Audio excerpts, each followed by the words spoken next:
afterwards. Sounds good. Very cool. Well, everybody, we're going to call this meeting to order. Yes, we are recording. I have it going. I want to remind you that these are publicly available meetings. We will record them. They'll be up on the agendas on the website, just like everything else is with our committees and commissions. So it is a Brown Act Rain meeting. So it does have a quorum to it, and a certain type of demeanor that we do for the steps of it. So the first thing we're going to do is the Pledge of Allegiance. So if you please stand. It is 6:01. Mr. Markarian, you could please. All right, ready? Begin. I pledge allegiance to the flag of the United States of America and to the republic which stands one nation under God, indivisible, with liberty and justice for all. Thank you very much. And as the liaison for the committee, this will be the first one, the last one that I'll run for you. We'll get to the election officers entry point that's in that meeting.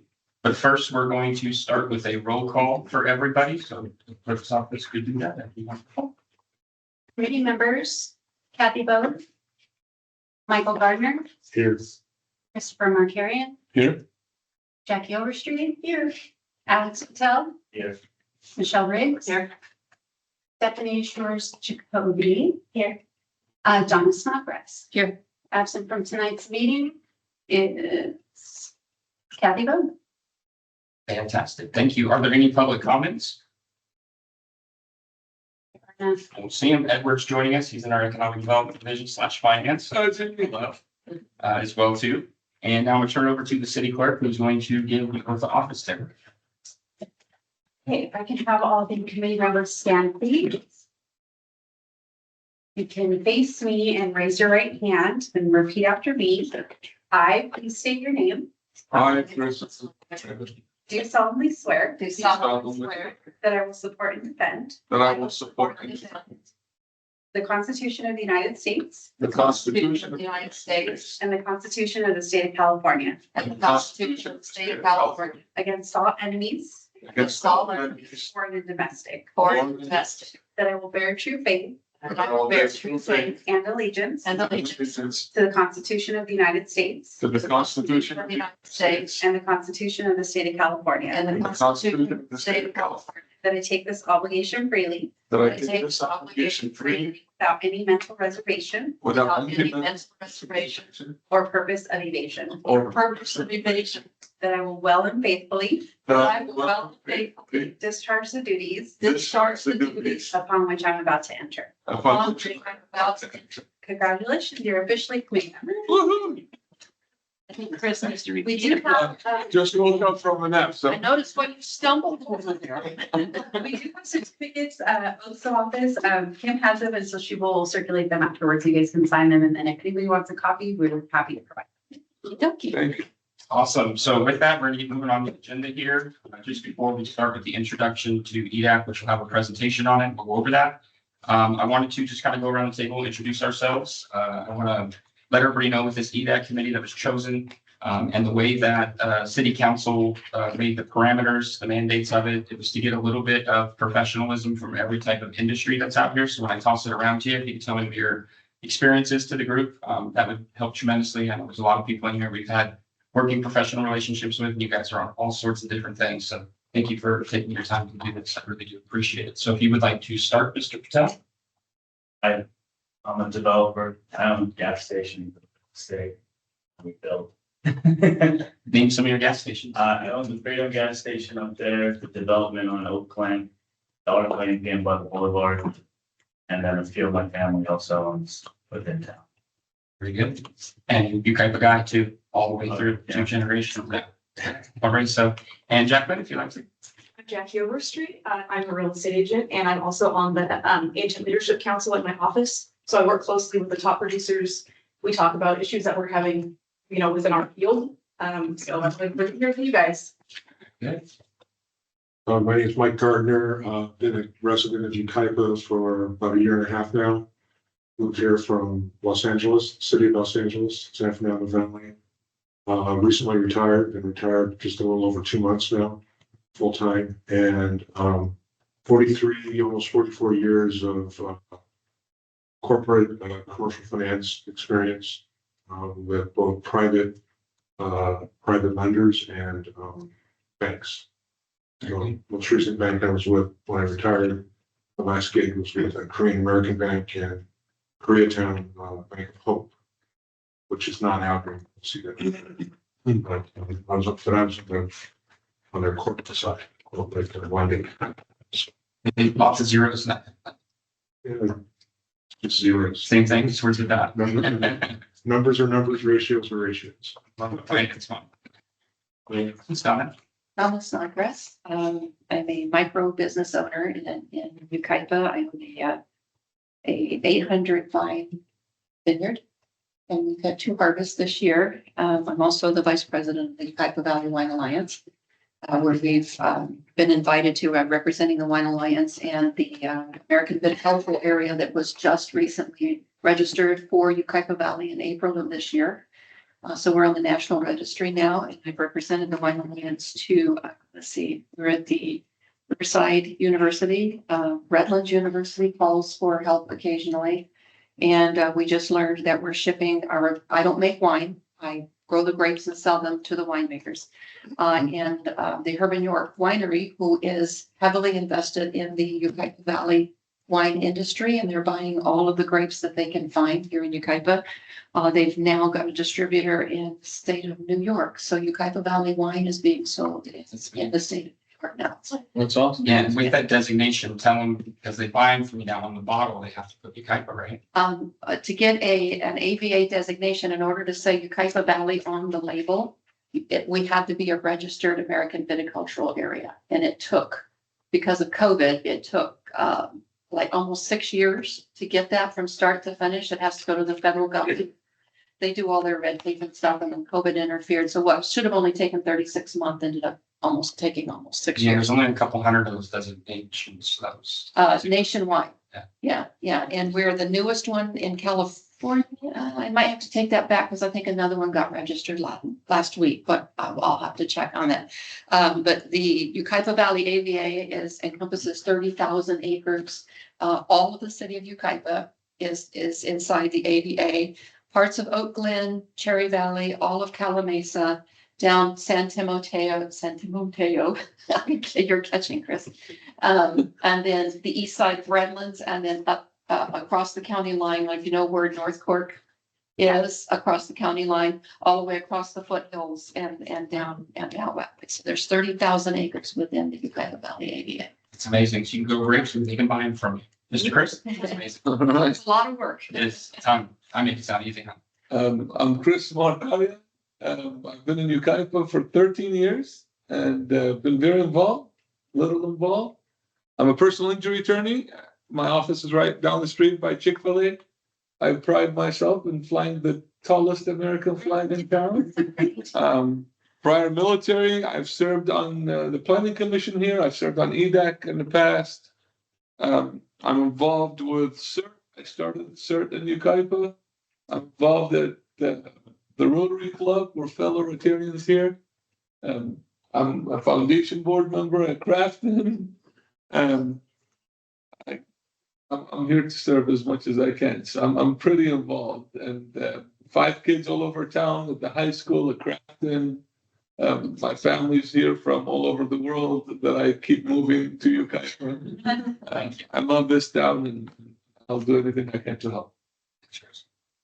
Michelle Riggs, I've been representing Crafton on the EDAC committee for a decade. So I work at Crafton, oversee advancement, which is marketing and our foundation.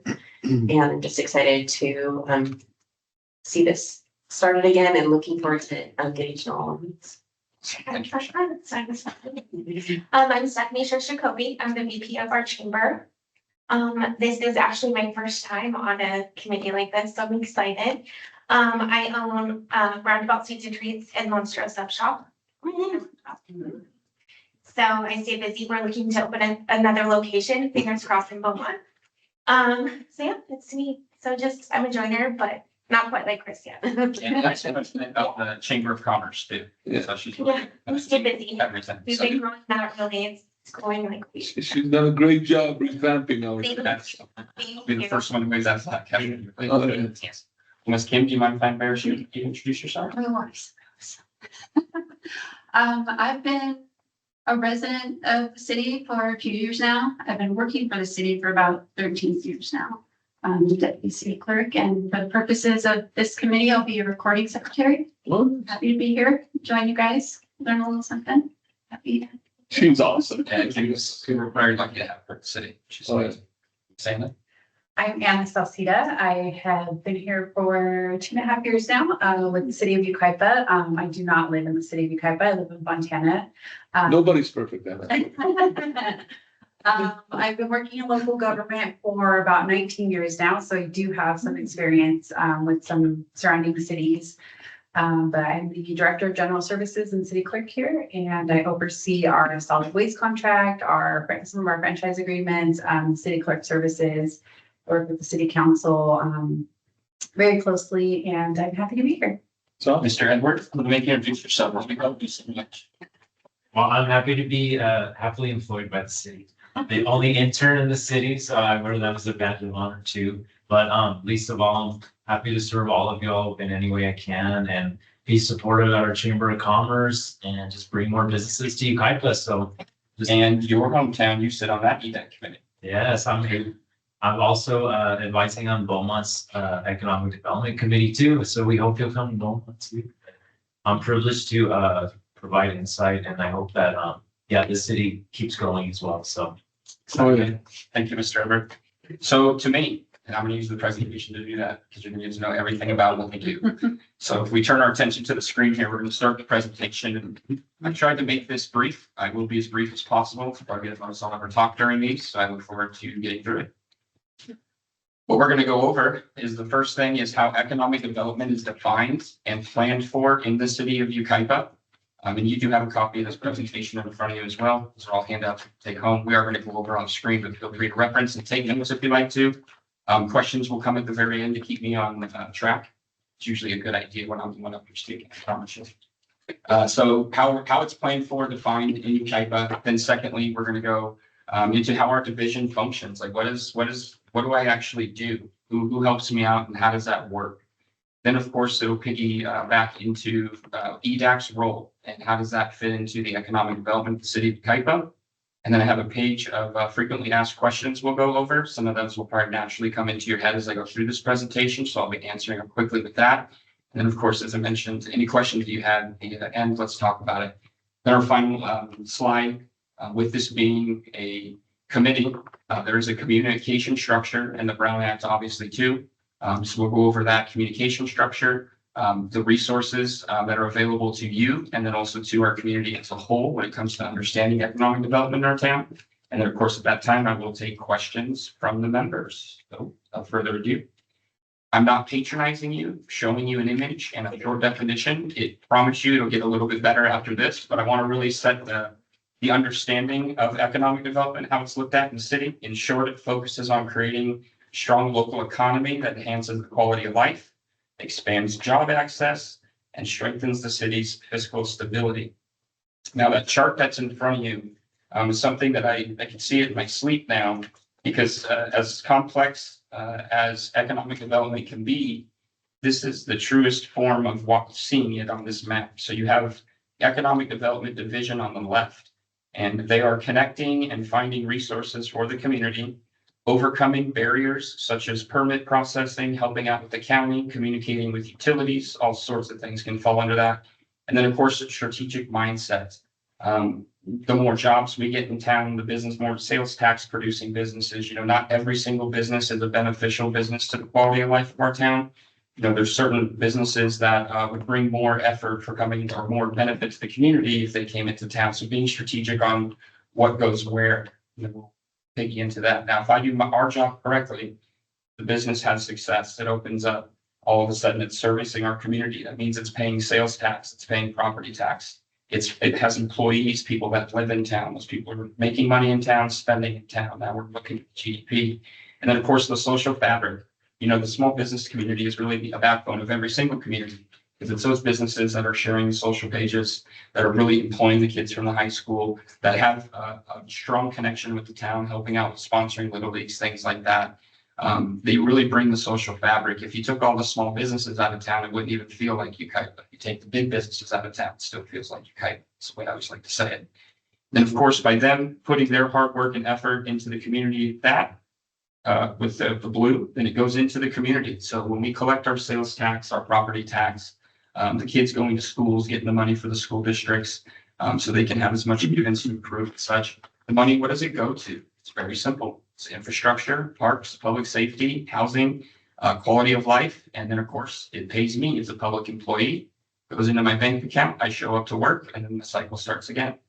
So whether it's the entire business community or housing community or developers that I'm working with every single day, this is the model that I'm always following mentally myself. So it's just a little illustration there, and it'll come into play a little bit later to help. Now it's going to get intense. So who is steering Yucaipa's economic development and how? It's very important. The city council, by adopting long-term vision and goals through policy.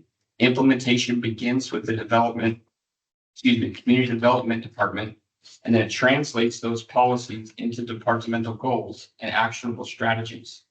The economic development division then develops targeted goals and initiatives to carry out those department goals and strategies effectively. That's a lot of words. So I have an illustration for you. Does anybody know what that cool fruit is there on the left?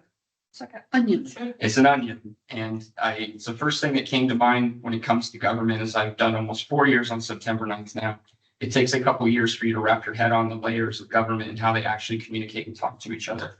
And onion's the best thing that I could think of. And it's not because it's stinky and pungent, it makes you cry. So that's the government. But it has layers. And in those layers, there's a nucleus. And the nucleus is what drives everything. So as the layers go out from the middle, they're still similar. They still talk to each other. So I'm trying to illustrate that here. So on the boxes on the right, where you see the arrows, there's a strategic plan that is highlighted in gray there. The strategic plan is something we're going to go over in a few slides. I want to talk about that. That's something new that City Council has given direction to our staff to work on, and I'll talk about that. But traditionally, in this town, since the history, the general plan is the document that determines how we're going to grow. It's where we're going to put the housing. It's how the commercial looks. It's abiding by the state laws that are in there. It's our growth pattern. It's what City Council communicates with the community, going through the studies when you do an update on a general plan, and making sure that whatever Yucaipa's future looks like, it is identified in that general plan.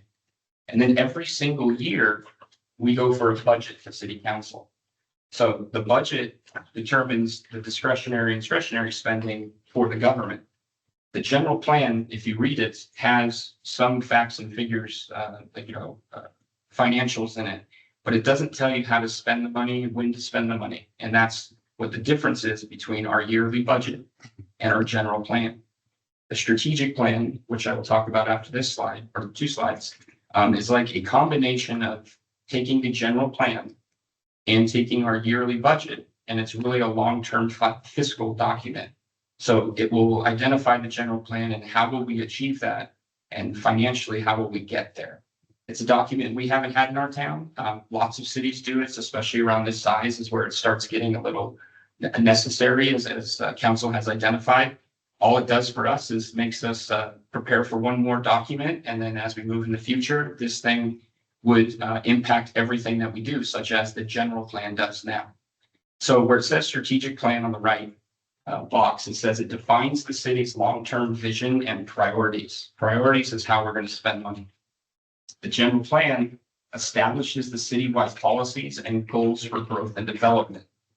Both of those documents are approved by the city council after communicating with the community to find what it is that we actually want our future to be like. Staff has nothing to do with those other than preparing the information the way that they want us to and showing up to the meetings down on the dais down there and waiting for the direction on what we're going to do next.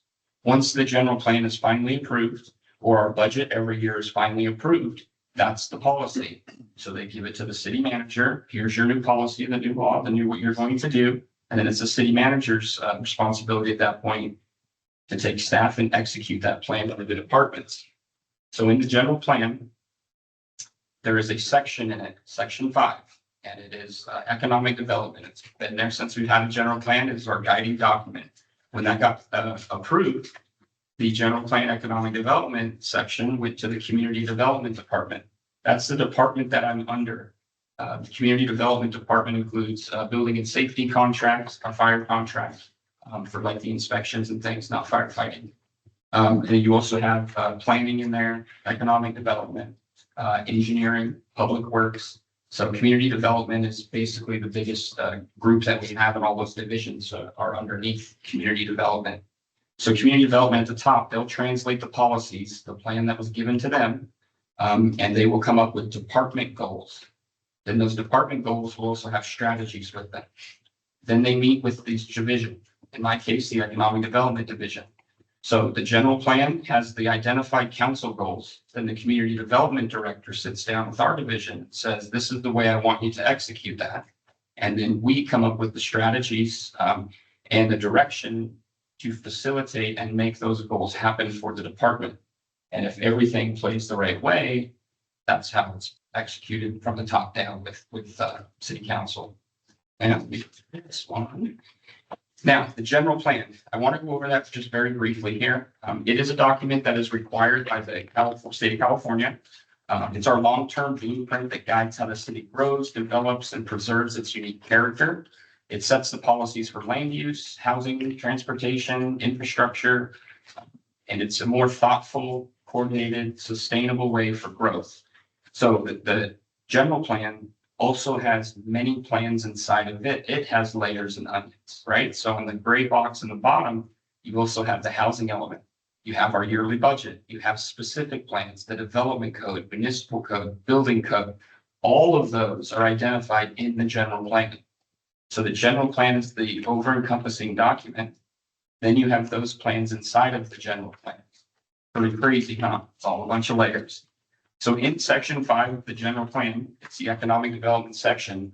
Council identifies these 4 goals. These 4 goals right here are what's given to the community development department, and then we come up with the strategies to execute these. So the 5 that they identify: encourage commercial and industrial growth that respects the environment and market demand, provide a strong public partnership for economic development, promote retail, tourism, and entertainment sectors that enhance the yucaipa's quality of life, and then develop a quality workforce that will enhance, attract, and retain business. So that's the goals that council gives to our city manager and says, when it comes to economic development, at this general plan, this is what I want to execute. Makes sense, right? Now, as I mentioned, this has always been our guiding compass. The general plan does not go away with a strategic plan. All it is it's a layer on top of the general plan that tells us how to spend the money to accomplish the general plan in a longer look. In government, you'll have turnover, whether it's internally or you'll have it on the podium with council members. Our city has always been set up that any decisions that are made are decided on the year before for that next year's spending. So the strategic plan, which we're going to go into the next slide here.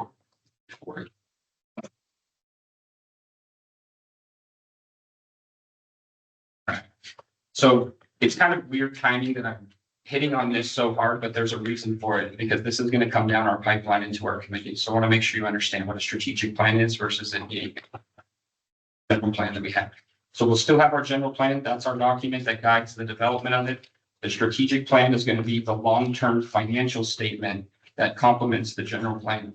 So as it says there, it's our first time ever we've initiated a strategic plan in Yucaipa. Staff's currently the preliminary stages of working with council to create the goals for this next fiscal year. And those goals are the prequel to the plan. So one city council right now is going through a goal fact finding, and I'm going to let Philip here at last Monday's council meeting, which this is available online. It's on YouTube. You can watch it. I've cut out a lot of the ahs and pauses, so that way if you do want to see the full transcript, it is available online too. But he's going to explain to you where we're at in the process. We're trying to get the goals from city council. Those goals will go to our consultants and work through the start of the framework on the strategic plan. In my experience with doing this and looking at many strategic plans through the years, there's not one city that I've found where economic development is not part of the strategic plan. I mean, it's the growth of the life. So we're going to look forward to that. I'm going to read the definition and I'm going to press play on the bottom. Strategic plan is a long-term, high-level roadmap that outlines the organization's visions, goals, priorities, and actions to guide decision-making and resource allocation over a defined period of time. Council has the privy to choose whatever length of time they want. These will go anywhere from 5 years, 10 to 20 years. And we're going to go through that entire process, which takes about a year, as Philip's going to explain here. So this was on Monday, and this is Philip White, who is our finance director, and this was item number 11, and this was part of his presentation from the strategic point.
Cool.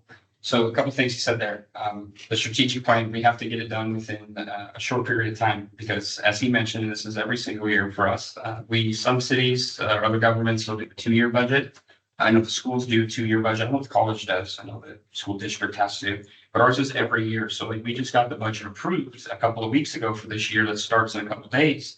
And we're already in November starting on the next one. Like that's how long the processes take when it comes to funding. You're talking meetings, budgeting, and you just start right over, it never stops. So now we're adding in this layer of a strategic plan. So we can't approve fiscal year 27's goals as we're going to start going through in November until we identify what those are, start the process with the strategic plan, and then hopefully that'll dovetail on the timing into the fiscal year 27 is what we're looking to focus to get this on board. For long term, it'll still be a yearly budget, but this will tell us how to plan that year every single year. And if you're going to make changes to a strategic plan that says, hey, you said you'd spend this on infrastructure this way, well, then you got to come back to the public and talk about it and not do it discretionally. So that's why the strategic plan is so important. One thing I want you guys to remember from this meeting is the general plan will still be here. It is still a document. That is what defines what goes where. That's the coloring book for the town. Land use, density, height, all of that. Where the strategic plan is more of the long-term financial outlook on how to accomplish the general plan. So hopefully I'm letting you understand that, because we've already had a few people in the public think that, oh, the strategic plan is going to replace the general plan. Not true. It's just an added element to be more fiscally solvent longer down the road. So we're not in this situation that we are now. Every year. We do the budget every year. Strategic plan would be a 20-year plan. So I'll give you a for instance.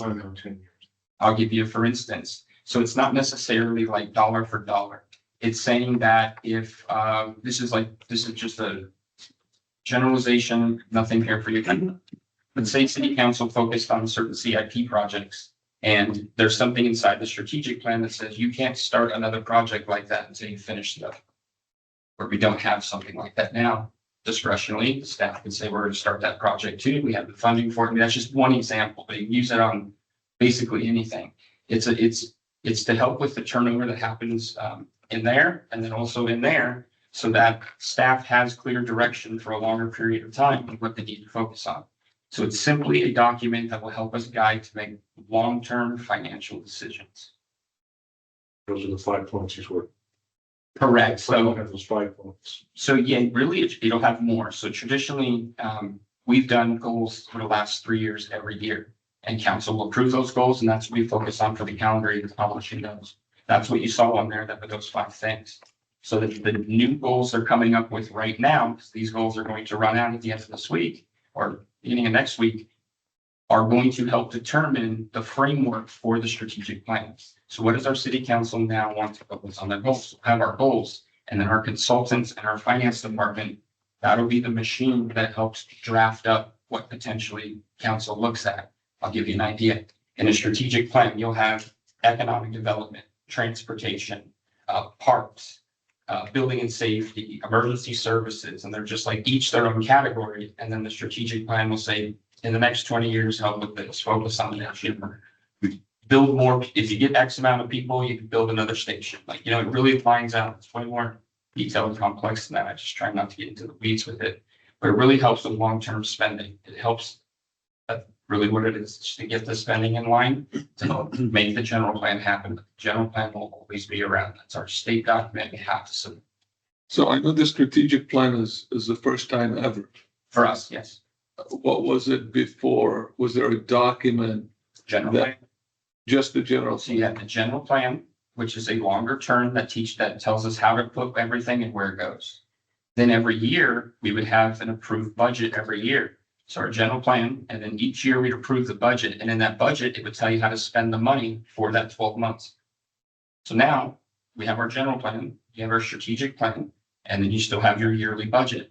But before council can say, let's spend it this way on this, staff has to realize that there's this document that says, well, we can't spend on that type of infrastructure because we need to focus on finishing this type first, because this strategic plan says it. So when you're going to spend this money, you have to spend it the right way. That's kind of what that document is. Does that make sense? So it's just a layer above it to help us decide how to spend it long term. My point is, even that we didn't have a strategic plan, there were other mechanisms in the works that were doing the work The on yearly budget and the general plan. but more short term, and now we want to do a longer. That's correct. It's just a long-term focus. Go ahead. Remember the comment Justin made at one city council meeting that UCaipa is good at starting projects, but not finishing any of them? The strategic plan should solve that.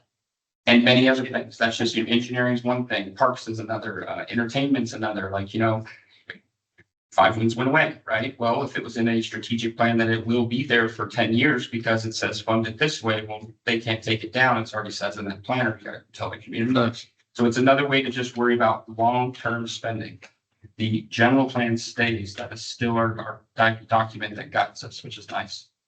So I'm going to flip over here and I'm going to tell you what I do.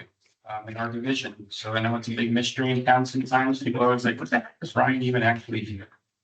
So when those goals come down, you have the policy that's made, our general plan, our yearly budget, strategic plan, our division, or our department, community development department, who's headed by Fermin Preciado.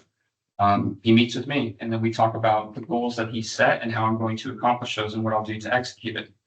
So the economic development division function, it acts as a liaison for key development projects, driving business growth, attracting investment, and promoting economic sustainability and revenue generation. It fosters business-friendly environment by attracting, retaining, and expanding businesses while supporting local enterprise and strengthening key economic sectors. This division negotiates with developers on behalf of the city, presenting development opportunities to key city staff to ensure an alignment with the strategic, long-term objectives and revenue goals of the city. So at any time I'm talking to any type of development that potentially could come, whether it's housing or any type of commercial project or whatever it is, I have the flexibility to work with what incentives that we have or other agencies have and bringing that information to the front. And then, of course, always looking out for the city and bringing the best benefit. I have no decision-making power. Everything I do is get the information, bring it up. They tell me what to do and then do it. So I want to make sure that's clear. There's not just like a Wild West guy running out there making promises. I'm just really good at not making promises and still getting the information. That's what's important right there. The city hold our division accountable. As it says down there, we have objectives. Those are the objectives. I summarized them into bullet points. Not for this meeting or maybe one-on-ones. I could show you one day the division and how I have that broken down. It's quite a bit of information, but I have it in bullet points. Business attraction, retention, economic growth and revenue generation, housing, city-owned property management, that's select properties, usually stuff that doesn't have anything in it or programmed, infrastructures and planning, worrying about the future, and looking at the economics of the town demographics and where we're starting to make planning decisions on infrastructure. Just because we need the road, if there's not anybody that lives there, shouldn't we put the road where people need it? That kind of thing, right? Market analysis and reporting, anything from small businesses, housing, people want information on the city that are interested in investing in it. I will get that information for them the best that I can that's publicly available.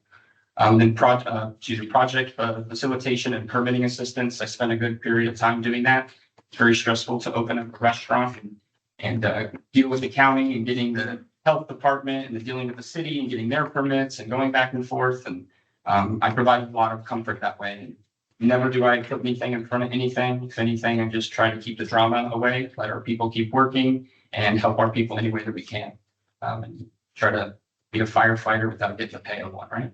And then, of course, engagement and advocacy. In addition to being a liaison for this, I'm for other nonprofits as well, too. And a real champion of our small business, I guess you could say. On the bottom there, it says I'm measured and held accountable by KPIs. Does anybody know what KPI is? Key performance indicators. Right. So that's a non-emotional measurement. And for being a guy like me that likes to talk, it's good to have KPIs, but we have them citywide, department-wide.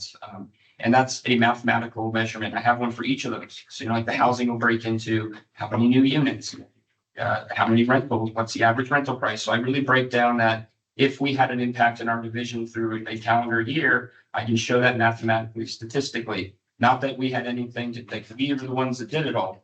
Well, we are saying that rent used to be this much and now it's this much, or vacancy was this much and now it's this much.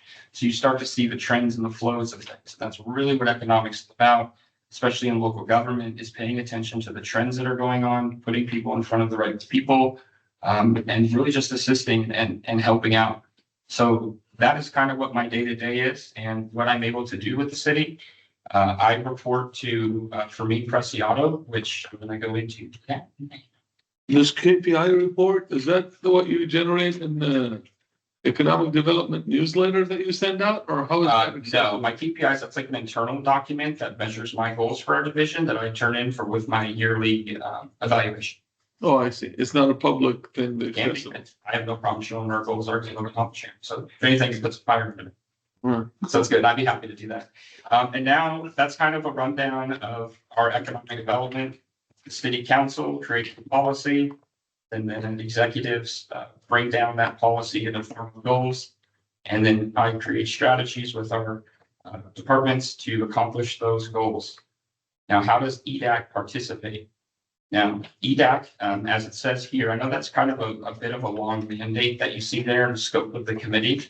When we drew this up and the city manager was having one-on-ones with council members to kind of see what the framework would look like, this is what was come up with. It was suggested by staff as well too.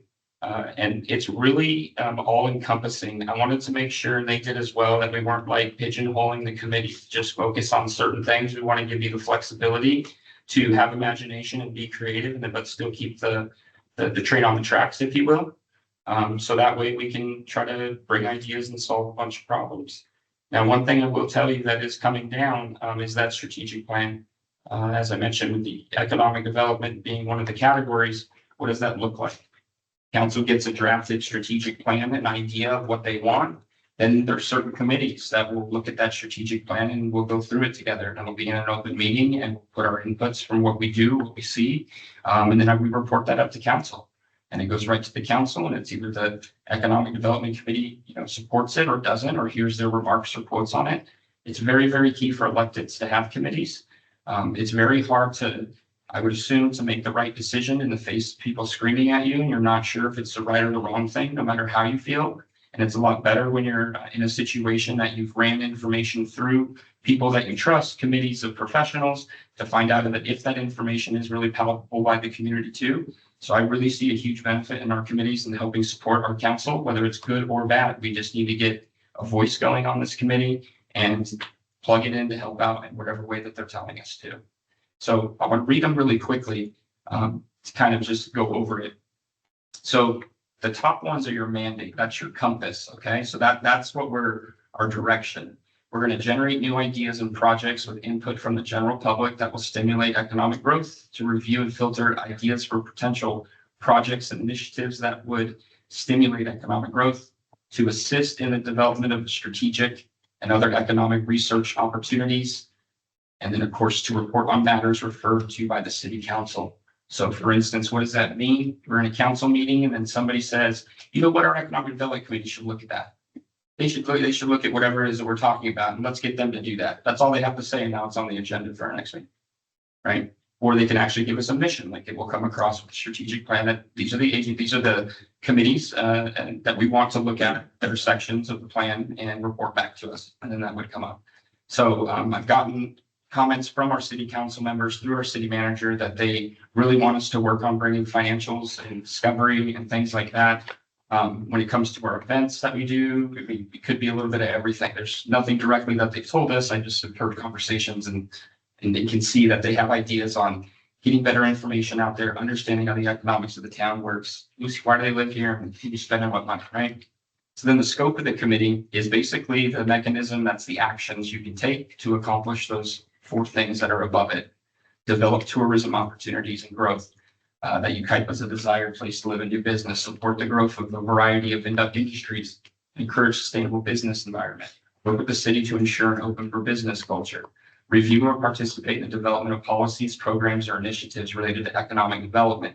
That says participate in the development of policies. So the city council could say, hey, we're looking like they did the other night. We're looking at this is a great example. We're looking at a moratorium for car washes. So now staff is drafting a moratorium for council to possibly adopt, where they will put a pause on any submissions of car washes.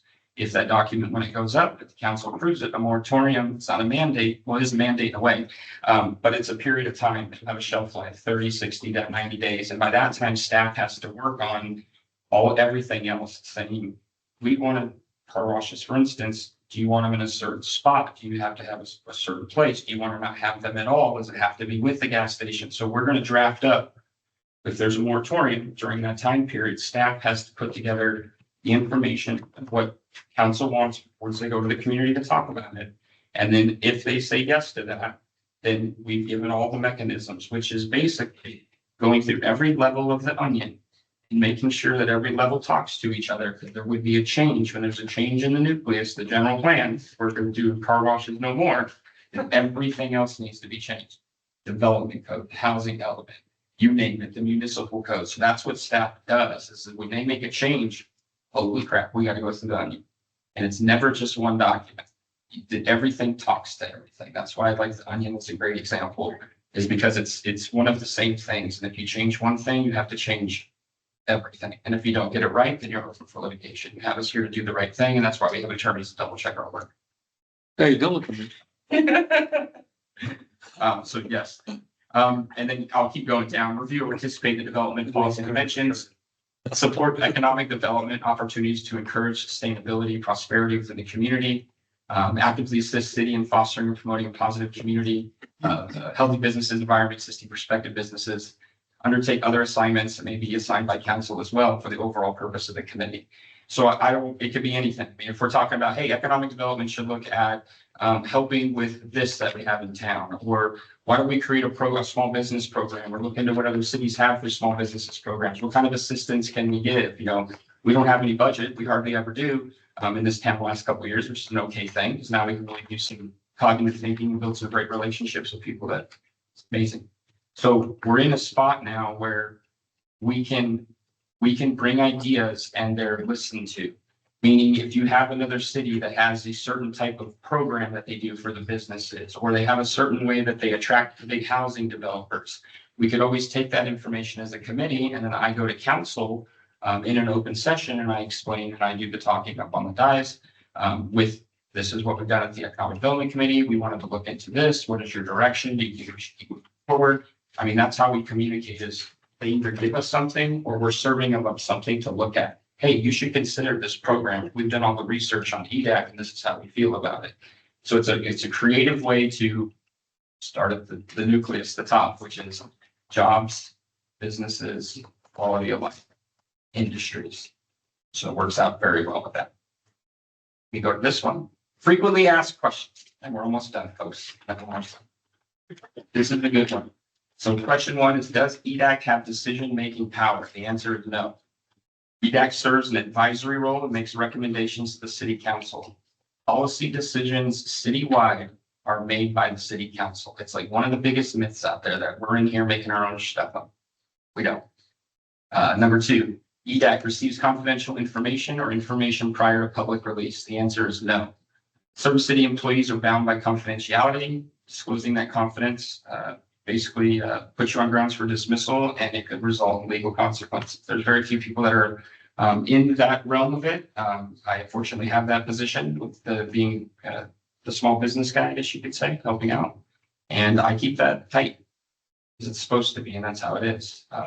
But having privy to information is certainly, just read the face. Everything's going great, right? Businesses are coming in, things like that. When I actually see the statistics and I'm able to share that information with other confidential people and then also with city council, sometimes when they say, man, there's good things coming, it's because they know it and they just can't say it, right?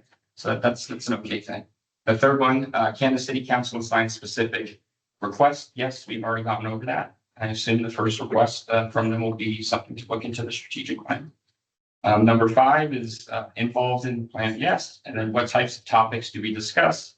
Basically economic development. You guys can bring up any topics you guys like that have to do with business retention, attraction, key areas for development, workforce, anything. And it's why economic development is a tough one because it's really all encompassing. You know, engineering does engineering, planning does planning.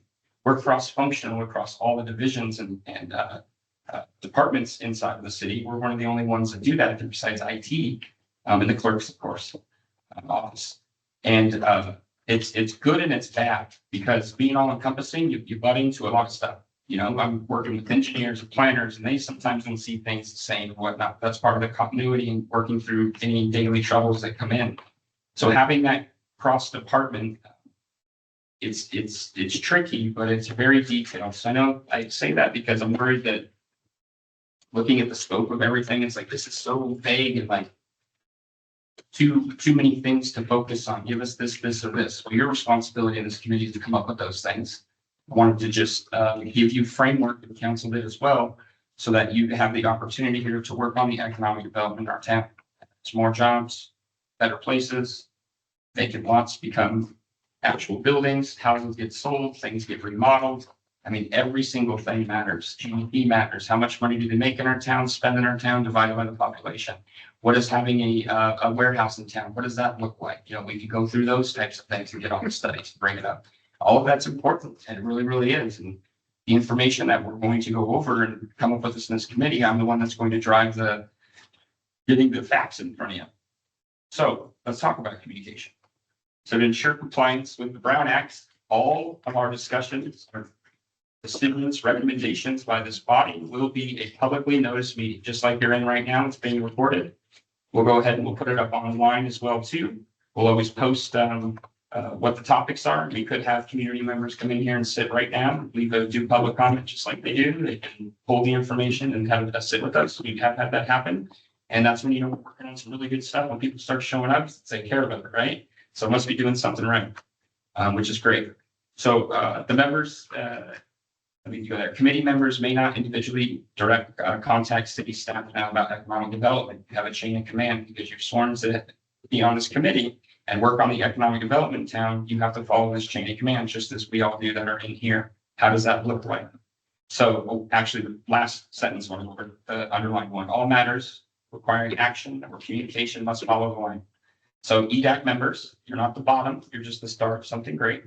And then you'll communicate with the chair and the co-chair. Obviously, that's vacant now. Our next thing we're going to do at this meeting, part of our agenda, is to go through the election of officers. We're going to look for a chair and a co-chair.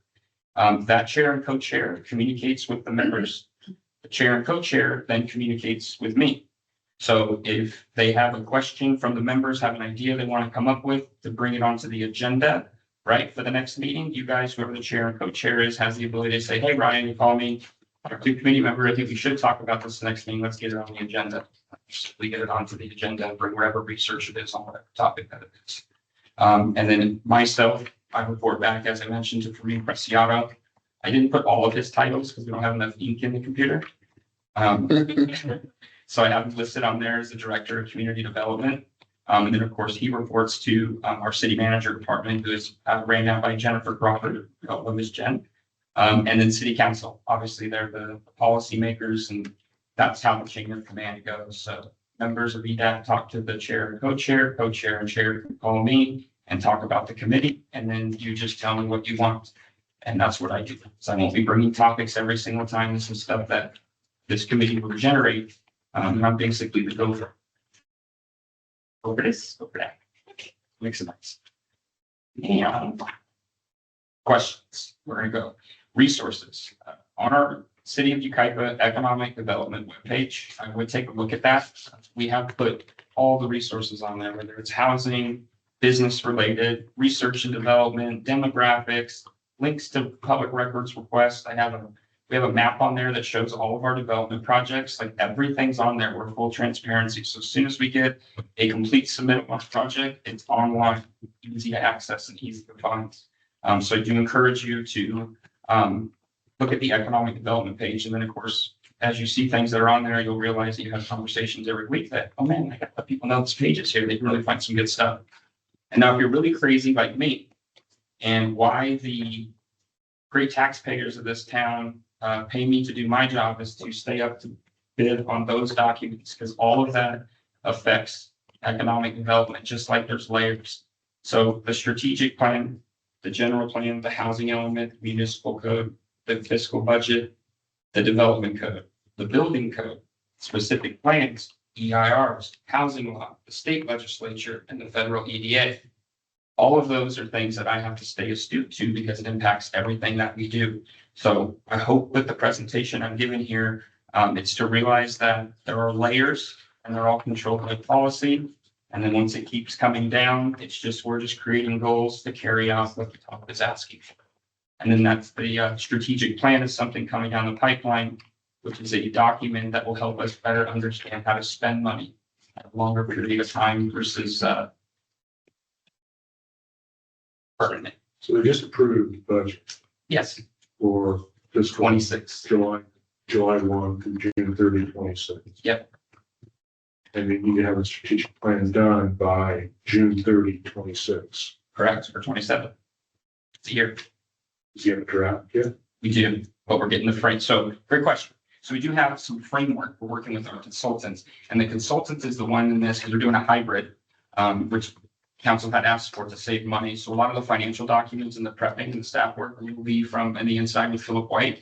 And then we have a consultant that's going to do all the outreach, the surveys, the community meetings, all of that, our heavy lifting, which is great. So yes, they are already down the road. They've allocated the funds. Now we're going through the processes of identifying what the goals are. And then once we have what those goals are, then I assume that action from council will come great, give it to the committees and have them look through it as well. We only meet once a quarter. Yeah. We do meet once a quarter. So, So how do we get, I mean, what's the input from this body of people? it will take a year. So that means you got at least 3 or 4 meetings that will be going through that. Yeah. So that, and it is going quicker, but that's because we're trying to catch it for fiscal year 27. Council had bounced the idea around for about 4 months. They kept holding on meetings. We wanted to get started on earlier, but we're just lucky we got it. So we're happy to go through it. Just questions. I'd love to answer any questions if anybody has. To his point about meeting once a quarter. Yep. Having served on EDAC before.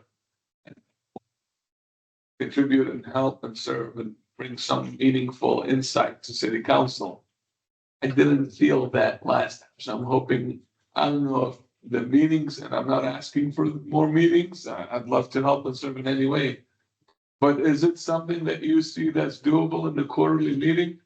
Among all the things that we want to bring from the community to give insight to the city council, so they're aware of community development needs and economic development needs of our city, because that's what I'm hoping to bring now.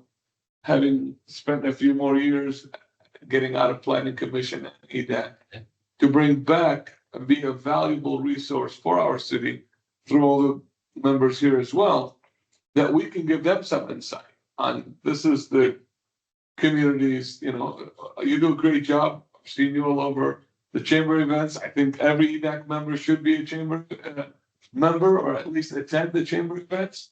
So I got you there. And then I know you're working and collaborating closely with And we residents in meet more Beaumont. often. Is that the question? Council's the one that's. Yeah, so council decides the structure of it. We had mentioned when we brought it up, so there's nothing that says that we can't. If you say, hey, I want to agendatize that for next time, or Ryan, go ask council. The chair and co-chair asked me to go find out if more meetings more often are an option. Yeah, I mean, that's something that we could ask council for, yes. I think that I agree, and I would love that, and I think that maybe can't speak for anybody, but they wanted to make sure that this is going smoother than it did last time. So starting it in a good route, I think was kind of the thing, but we could always ask them. And I think that was one of them. I mean, last time Donna and I had the pleasure of serving and we were just going through the Wine Country Alliance and specific plan and all of that, that kind of encompassed the Right. EDAC's purpose. And unfortunately, we didn't get to other things. Not that that was not important. But there were other things that we could have discussed and brought into the city council's attention and be meaningful and serve a purpose. The only reason I say that, I'd love to serve in any capacity I can. But if we are meeting once a quarter and then a year, we look back and we weren't able to do anything, it's a waste of everybody's time rather than actually having something that's measurable. That we can say, hey, next month we're gonna hit this, the following month we're gonna hit that. That way, even though we commit more than what we bargained for. So I'm just gonna piggyback. Yeah, please. That's actually what we had to do for chambers. We had where we met, and I'm not saying this, I'm just saying, we met once a week to repair everything, not saying that there needs to be something repaired, but as we're building, and then we lessened our meetings to now where we're normal meetings. So I think just to address some things, we do have to meet more. Yeah, I can bring that up. We can actually, what do you think? Yeah. The only thing that I will add to that is that the structure of the committee was approved by resolution of the city council, so it's not as easy as just emailing a council member and saying, hey, you want to meet more often? It's a little bit more formal than that.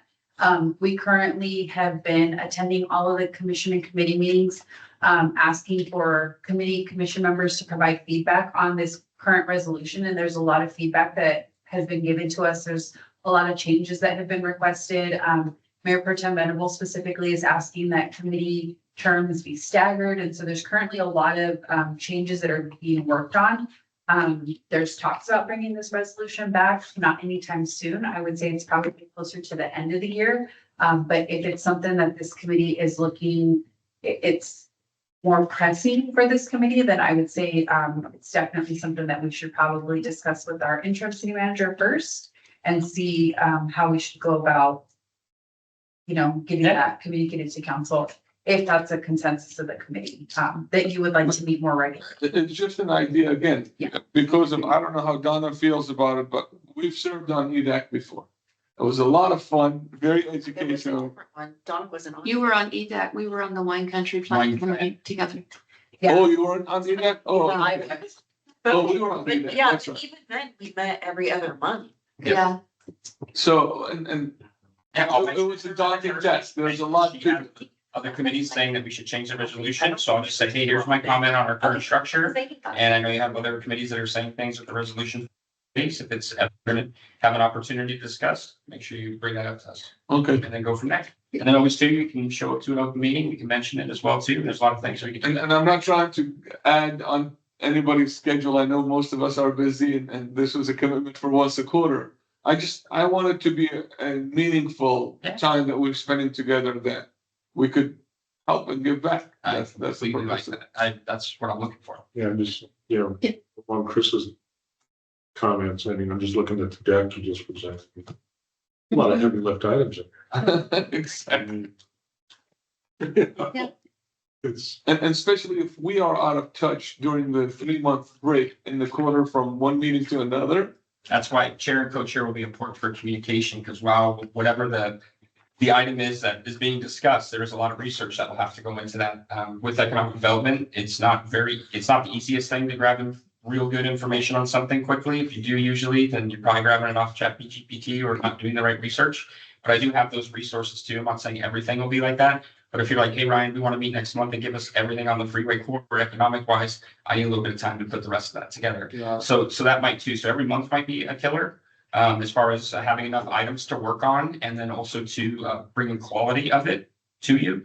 But I think with the purview of after we figure out our election officers here, we're happy with this. it would be easier to try and get them set every month, and then we can cancel the meeting if there's nothing. It would be easier to cancel than it would be to try and schedule. True, but I have to be careful with that because I want to respect the clerk's time, because even if it's Yeah. canceled, they still have to do the paperwork. And we did every other month. Yeah. Yeah, that's Tuesday or something.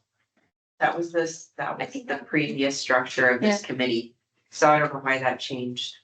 Just by the resolution, when they looked at all of our committees, council's the one that puts it all together and this is what we're here, this is how we want to change this. They almost dissolved this committee. Yeah, I know. They did for a long time. No, I mean, literally, We're- officially Yeah. dissolved. We're finding a lot of committees where we're having trouble filling vacancies and we're having just a lot of vacancies on the committees. So I think that's why they're really looking at the structure of all of them. That's why it changed. Yeah. Interesting. But Yeah, and again, we were on every other month kind of thing, but with the first time ever strategic plan that you want good insight from us.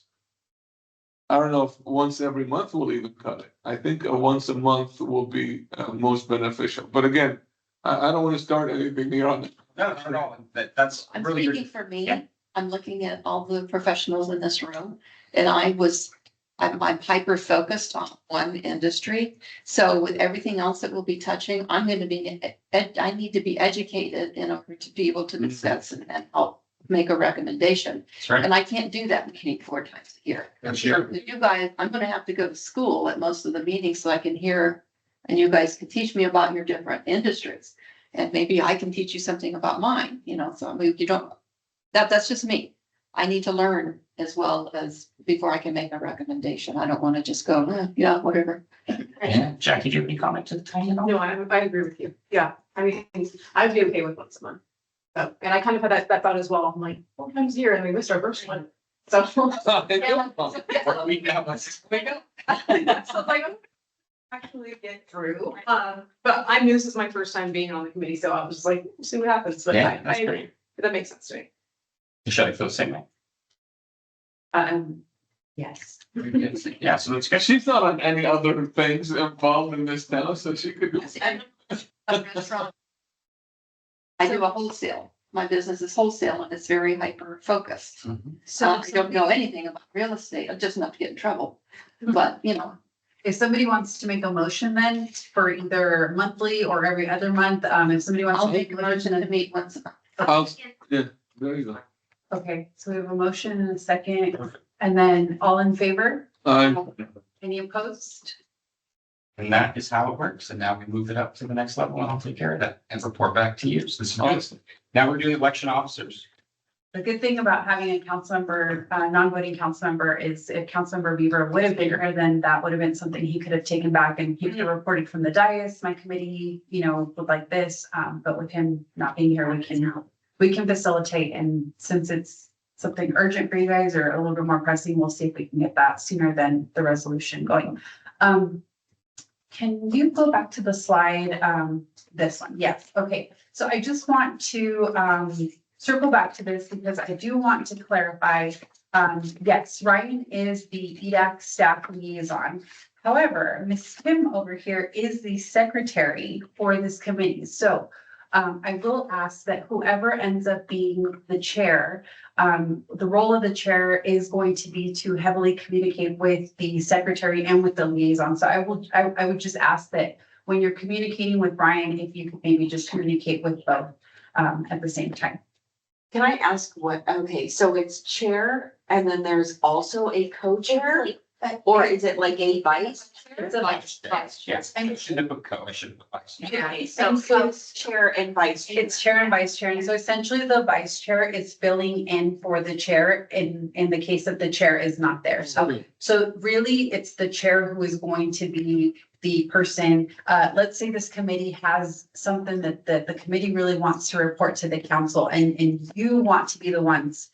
No offense to Ryan, but you want to be the ones to go report to council, the chair would be the one that would communicate, right? The chair really would be the person that is out in the community, in the community kind of advocating for the group and obviously working with Ryan, but communicating with Kim, making sure the agenda is set, making sure that we're okay on the meeting date, making sure that all the committee members know their roles, have all the information that they need. But yes, it's chair and then vice chair. Yeah, vice chair. And I will piggyback two things on that. As we get to the motion for chair and vice chair, if you have meeting experience before, it tremendously helps. If with the Brown Act structure.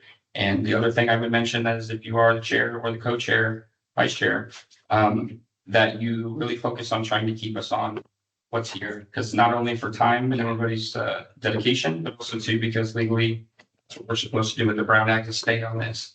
If something else wants to get brought up, that person can make a motion, everybody says yes, then it goes to the next meeting and it becomes an actual agenda item on that meeting. So having experience with running the meeting would be great. If you haven't, no problem. And then of course to moving us on track with the stream.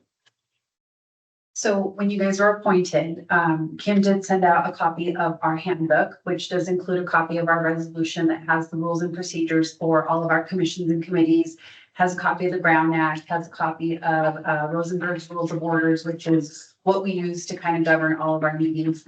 So all of that information, it's good information. I know it's a lot to read through, but it's good information to have, especially Rosenberg's Rules of Orders for whoever ends up being chair. That's a great resource, but we don't expect you to know it all and have it all perfect. But Kim does have great experience with it. And so she's here and she will be here to kind of keep everyone. If there's any questions, she'll be here to pop in and help.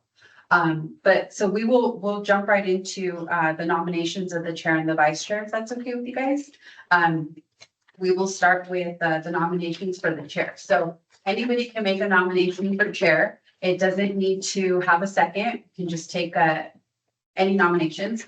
We can take as many nominations as you guys would like, and we'll vote on them in order. And so if the very first nomination gets a majority, then that person becomes the chair, and then we essentially don't vote on the rest. So I will entertain a nomination for chair. I'd like to nominate Chris McCarty. Okay. Okay. She's the one that has the experience out of all of us, I think, in this committee. You can also nominate yourself. Yes. Do we have any other nominations for chair? Okay. Lucky you. Oh, Seeing I that, love you guys too. Thank you. all in favor, please say aye. Any opposed? This means less talking and more directing. Yeah. It's gonna be Okay. tough, done. And I will now entertain nominations for vice chair. Not to sound egotistical, but I'd like to be the vice chair. Yeah, I nominate Donna for Okay. vice chair. Do we have any other nominations? Okay, all in favor? Aye. Any opposed? Thank you. Okay, congratulations, Chair, Vice Chair, Thank you, congratulations. thank you. So next meeting, you'll sit here. I'll place you on that end. Oh, wow, okay. Yes. So, You run it. So you will sit here, you will call the meeting to order, you will announce the time. So we will have that on record. It helps us for purposes of the minutes. And then essentially you'll just kind of go down the order of the Okay. agenda. You'll just kind of go through everything. Staff will be here to help you. all three of you will be at every meeting? We will be at every meeting as do. I will not. I'm happy to be at any meeting that you guys need any help with, or if you guys have any questions. Will you guys send him the agenda? How does that work? You will all, I will draft the agenda. There you go. And then once, we have to get out by a certain time, and then when I'm communicating with the chair and co-chair, vice chair about that, I'm gonna get vice chair about that. That's when it all becomes the agenda, and then you all find out at the same time. That's how we do it too, but just so he knows, you're gonna have it ahead of time and then you're just gonna go. He'll be And then- talking with me about Yeah. drafting it. He'll get the same time as you. As far as communicating as members, is there a way that we can have something that we can communicate with other than email? And not violate the Brown Act and That's a great having, question for the clerk's office. having something like a group me, WhatsApp group or a group text of just having an informal, although we are an advisory committee. I just, so we can have everybody's input. Like if we want to have an item, let's say Donna or Mike suggest an item for the agenda, then everybody knows that that item has been suggested. Yeah, so that is actually a violation of the Brown Act. That is the exact definition of the violation of the Brown Act. You cannot do that. You cannot communicate with, a majority of the members of the group. So, I would recommend that you can have one-on-one conversations, but you have to be very careful of what you're communicating. If member A communicates with member B, and then now member B is sharing that information, it's very complicated, as you're sharing information. So I would just be very cautious.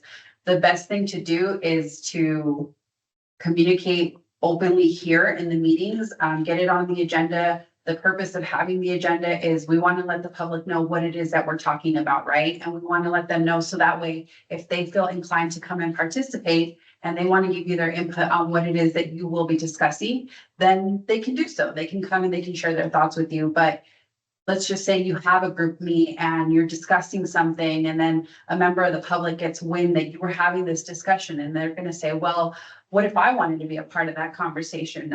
Maybe I had input on that, and now it becomes a Brown Act violation. Okay. And now that's putting the city in liability and risk, and it just, that's, And I wanted to bring that up just so we have this discussion. So Yeah. another one is, we're Rotarians, Mike, Michelle and I are Rotarians, and obviously I know Stephanie through, and I see Ryan at the chamber events. yeah. When we're at these events, it's no more than two that can be talking to one person. Only about city business. Correct. So about, You can socialize all you want. Yeah. No, I understand, but if we have an item that's an EDAC-ish, I mean, what am I gonna talk about at chamber events and Rotary events if we see each other and talk about an item that's coming up? I just wanna make sure that we have clear parameters so we The don't. Brown Act is very clear about that. So you just gotta be very careful on what you discuss and who with.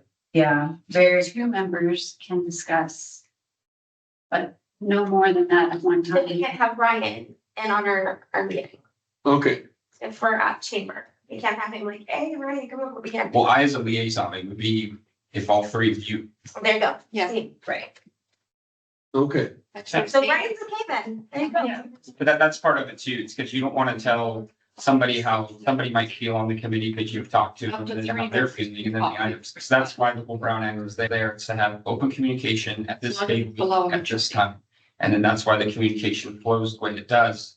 You communicate with individually, and then you communicate with me and tell me what you're doing. Yeah, and I think that's why I believe the once a month meetings will be a lot more beneficial than Yeah. once a quarter. So Yeah. we have that ability to have that discussion, discourse, and go forward with sharing information. To Donna's point, Absolutely. we want to go around the room and kind of get insight on, hey, what is it that you guys have that is of interest for this committee? Absolutely. Yeah. And we just really want to be careful out in the community. We don't ever want to give the perception to the public that we're having conversations behind their back or privately, or maybe they overhear something and they quite didn't hear the entire conversation and now they think they heard something, and it just, so we never really want to give that perception. So we just got to be extra careful, and I'm sure you're gonna be fine. Oh, no, I mean, it's same rules that we had on the planning commission Yes. for the purposes of, but I just didn't have awesome people that I hang out with all the time.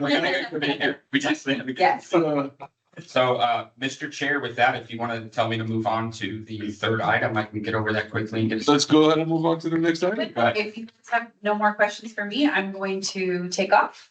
Thank you so much for Thank having you. me. Any questions for me, please feel free to shoot me an email, send me a text message. I'm always available, but Kim's here and she's got everything under control. And that was another thing. Go ahead. A quick question. Absolutely. So unless something goes to the council where they would vote and approve a change in our meeting schedule, our next scheduled meeting is in September. Still. Correct. I will communicate. Now, I'll pass it up, see how the feeling is, and then communicate, and then he'll find out if, my assumption is what Anna was leading on to, is if they're gonna make a change, it's gonna be for all of them, the little things, and then, right. Well, Hey, what I'm thinking, yes, that is the plan, is that ideally they would make the change for all of them. However, since this one seems to be a little bit more pressing, and I get that, I think there would need to be conversations with us and with the interim city manager when she gets back from vacation. If she is open to adding it to the agenda for July, then I think it would be a quick conversation that we could have with the city council. Hey, EDAC had their first meeting. They're requesting to meet on a more frequent basis. I think that's actually something that they would like to hear. I think that they'd be happy to hear that you guys are open to meeting on a more frequent basis.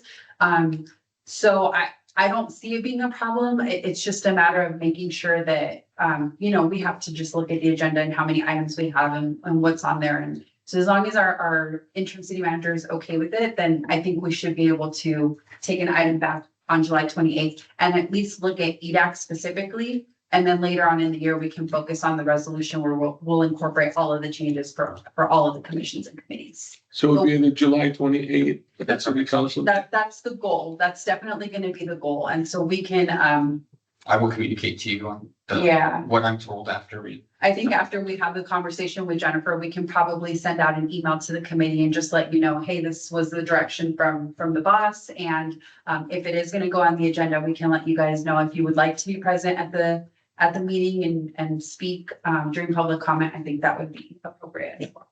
But yes, that would be the goal, is to get it on the July meeting so we can get you guys meeting sooner. Awesome. Okay. I mean, that's great. We want to meet more. That's a great reaction. Absolutely. Absolutely. Right on. I think council will love that. Well, and thank you. Thank you so much, everybody. Good, Thanks. Sorry, kept you. No, it's okay. Get home. You said 20 minutes. I didn't know you did. I get it. We'll work on Oh, no, she knows. It's always plus 10. Plus an hour. it. Was gonna say. Oh, And awesome. I Thank you. better bring her coffee tomorrow. That's right. All right. So, Mr. Chair, do you mind if I move on to our last item? Yes, please. Awesome. Be happy to. So in front of you folks, you have a sales tax that we'll report today. Now, sales tax of this town, we have, last I checked, 1,272 businesses that produce sales tax in our town. And all of those pay in for every swipe to purchase that happens. They're all different types. Now, we have HDL, as you see them on the bottom right of this document. They are our sales tax consultants. They happen to be the sales tax consultant for a majority of the cities in not only California, but also in other states. Their job is to communicate with the businesses, collect the funds, work with them if people aren't paying, all of those types of things. And they also report up to us too. Each deal does many, many things besides just sales tax when it comes to assisting municipalities. They're a very large company and very, very good company at that. So when we receive our sales tax reports, we get them after every single quarter. So they go by quarter. Now, we always get the 4 to 6 months prior after a quarter happens. So this is our latest sales tax report that we have received. This is for fourth quarter of 24. So October to December of 24. And then now currently, as we're going this first quarter, that'll be my next meeting I have with HDL. It always takes 3 months, 4 months, and then they'll give us the next quarters, which would be Q1 of 25. So this is Q4, the last quarter of 2024. If you see that, now this is important to talk about where it says yucaipa and you see the total of sales tax that we received. This is just in regards to sales tax, not property tax, not using anything else. This is all just the sales tax. So $1,300,995. Now we had Measure S that passed during this time. The Measure S has not been live yet. Started in April. We're actually going to start getting the next tax report is going to show us that extra 1%, and it will be reflected from here moving on in these reports. July is when we're actually going to start receiving and recuperating funds for the tax measure. We do have a tax measure committee. That's the Measure S committee. They deal with the monitoring of how those funds are spent that come in from that tax, which is already pre-identified with the measure, which emergency services is basically what's in that thing. And they review to make sure that the city is doing what it said and putting the money into the tax measure. So that's another source that's at the city that you could look through their committee minutes and such to get a little more information on the Measure S specifically, if you'd like to. When we get this information, all of it is confidential. What you're looking at right now is not confidential information. This is publicly available information and the most that I can give you. I wish I could give you more. It's not fun knowing how much I know and not being able to share it, but I understand why, and that's okay. So the right on the bottom says top 25 producers for sales tax there. Those are in no order in particular. That is a random order that those are in. And they're listing them there. Now, there's a few things to pay attention to. Look at those companies, the names of them, and what they provide. Gas stations and alcohol are the number one in our town. That's for many, many towns. Part of the reason is of how many jobs we have in town.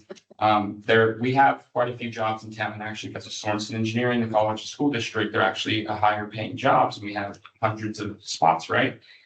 But that's kind of where everything starts to fall off at the when it comes to the quality of jobs in town. So getting better industry, bigger like healthcare, those types of things. Everything comes with that. The doctors got to eat lunch in town, so do all the nurses and all those things. So that's how you get your GDP up, and just really focus on the quality of life. Making it a lot better.